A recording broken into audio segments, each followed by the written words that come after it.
നിങ്ങളെ പോലെ ഒരു കോഴിയുടെ കൂടെ ജീവിച്ച എന്നെ വേണം പറയാൻ. നീ എനിക്ക് മടുത്ത്. എന്നെ മടുത്ത് മടുത്ത് ചെലവിനായിരുന്നു ഞാൻ നിനക്ക് ഇപ്പൊ ബാധ്യത. അതെ. എടി നിനക്ക് അങ്ങനെ ബുദ്ധിമുട്ടാണെങ്കിൽ കൊണ്ട് കളയടി എന്നെ വല്ല ലേഡീസ് ഹോസ്റ്റലിലും. ലേഡീസ് ഹോസ്റ്റലിൽ കളഞ്ഞ നിങ്ങൾക്ക് സുഖമായി പോയല്ലോ. അങ്ങനെ സുഖിക്കാൻ ഞാൻ സമ്മതിക്കില്ല. എന്തോ നിങ്ങളെ സുഖിക്കാൻ ഞാൻ സമ്മതിക്കില്ല. അല്ലെങ്കിൽ എനിക്ക് ഇവിടെ എവിടാടി സുഖം കിട്ടിയിട്ടുള്ളത്? അതെന്ത് വർത്താനത്?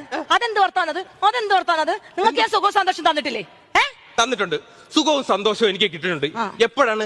രാവിലെ ഞാൻ പണിക്കിറങ്ങി പോയിട്ട് നല്ല വിയർത്തൊലിച്ച് പണി ചെയ്തിട്ട് വൈകുന്നേരം തിരിച്ച് വീട്ടിൽ വരുമ്പോ എന്റെ ബെഡ്റൂമിലോട്ട് ഞാൻ കേറും.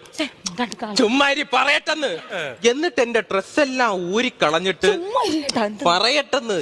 എന്നിട്ട് ദാണ്ട് ഇങ്ങനെ അങ്ങോട്ട് എടുത്തിട്ട് ഇങ്ങനെ ഒരു ചൊറിച്ചില് ചൊറിയും. എന്റെ അമ്മോ, അന്നേരം കിട്ടണ സുഖം ബുർജ് ഖലീഫയുടെ മണ്ടെന്ന് തള്ളിയിട്ട ഒരു സുഖം. അല്ലാതെ ഈ കുടുംബത്തിൽ നിന്ന് എനിക്കൊരു സുഖം കിട്ടിയിട്ടില്ലേ.